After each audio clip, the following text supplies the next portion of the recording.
Stakes standoff between Ukraine and Russia has raised security fears across the region.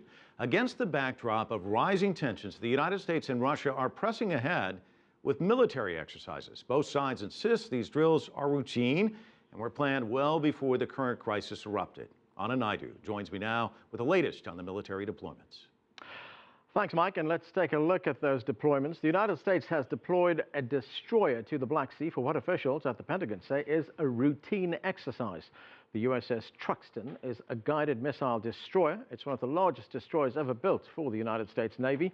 The Truxtun left port in Greece, carries a crew of about 300 sailors, and will conduct training with Romanian and Bulgarian naval forces. It's part of a U.S. aircraft carrier strike group that deployed from the United States last month and is now training with other regional navies in the Mediterranean Sea. Washington has also sent 6 F-15 air superiority fighters to join NATO patrols over the Baltic states. That force will be bolstered by another 12 F-16 multi-role combat planes to be deployed in Poland for military training next week. Originally, the training was supposed to involve transport planes only. Poland says the U.S. sent fighter jets instead in response to the crisis in Ukraine. Meanwhile, Russia has begun large-scale air defense training drills in Kapustin Yar, an area about 450 kilometers from the Ukraine border. Military officials say it's the largest ever exercise of its type and will include live firing drills and tests of air defense systems. The Russian news agency RIA Novosti says the exercise will involve 3,500 troops for about a month. Russia also test-fired an intercontinental ballistic missile last week, which it said was pre-planned.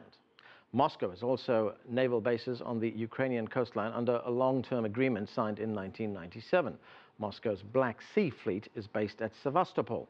On the Crimean Peninsula, there are 4 coastal missile regiments at 4 different sites and a number of communication facilities and several air bases. Now, some U.S. media have shown satellite pictures of Russian naval vessels in Sevastopol at the mouth of Crimea's biggest harbor, blocking Ukrainian vessels.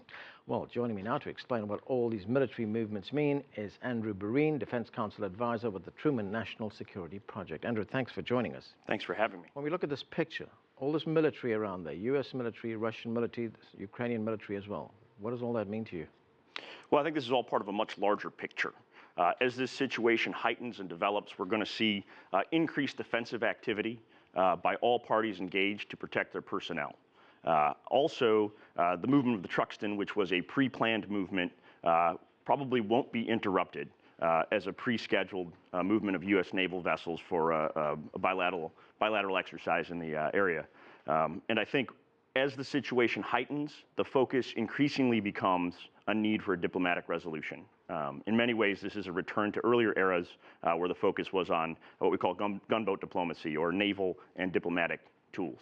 Right, but if one looks at this and we look at the fact that there are heightened tensions in this region, there could be a miscalculation, there could be an accident, somebody could misinterpret what the other side's going to do. Would it not be a wiser course of action for the both sides to say, look, we know we have differences here, but let's get our forces out of this. If we had pre-planned exercises, let's postpone it, let's cancel it, do whatever, but we don't want an accident to happen here. Well, I think all sides in this operation need freedom of movement of their vessels in the oceans. And to that end, maintaining scheduled exercises is an important aspect of maintaining normalcy as much as possible, while maintaining security. And I think if you look back historically, in 1988, and what has been deemed by many the last violent confrontation of the Cold War, Russian vessels rammed U.S. vessels, the USS Karen and the Yorktown, out of the Black Sea. So in many ways, we can look back at the past, perhaps, for means by which these naval confrontations, complicated with diplomatic tension, don't result in a full-scale war, but definitely do result in naval activity.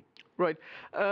You know, these are not just any 2 countries confronting each other right now. This is the United States and Russia. These are nuclear-armed nations. Both are members of the UN Security Council.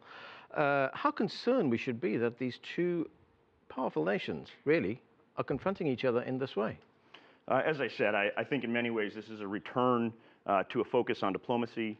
The naval movements are just part of a much larger picture, and the Crimean Peninsula has had a complicated history, to say the least, for hundreds of years, and strategic naval importance to many parties, not just Russia, but also Turkey. So I think what we can hope for is a return to increased peace in the region through diplomatic resolution. Unfortunately, my assessment is that we may see some heightened military movements and certainly some rising blood pressure on all sides as we hope to move toward a diplomatic resolution. Andrew, we're going to have to leave it there. Thanks a lot for joining us.